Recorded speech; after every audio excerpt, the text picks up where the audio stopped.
કેશોદ તાલુકાના ચર ગામના લોકો માટે વરસાદી માહોલ વચ્ચે ડેન્ગ્યુના કેસો વધતા ત્યારે મેડિકલ કેમ્પનું આયોજન કરવામાં આવ્યું। સ્ટોરી રિપોર્ટ બાય રાવલિયા મધુ સાથે રિપોર્ટર જગદીશ યાદવ, જુનાગઢ। મારું નામ મનીષભાઈ ચુડાસમા।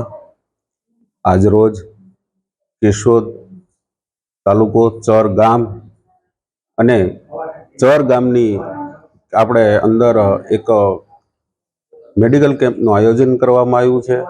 જે મેડિકલ કેમ્પની અંદર કેવદરા પીએચસી સેન્ટર હેઠળ આવતું આ ગામ ત્યાંના બારિયા સાહેબ શ્રીની આગેવાની હેઠળ અને ગામના અમારે આશા વર્કર બહેનો તેમજ બધાના સાથ અને સહયોગથી એક જે અત્યારે ચોમાસાની સિઝન ચાલતી હોય ત્યારે જે રોગચાળો ફાટી નીકળ્યો હોય ત્યારે આ કેમ્પનું આયોજન કરવામાં આવેલ છે।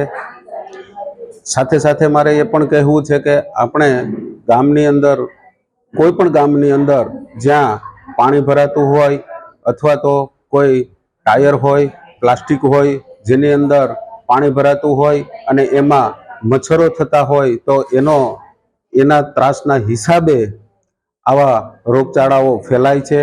તો આજુબાજુના વિસ્તારો સ્વચ્છ રાખવા જરૂરી છે, જેથી આપણે તંત્ર દોડતું ન થાય। થોડીક આપણે પણ તકેદારી રાખવી એ પણ જરૂરી છે।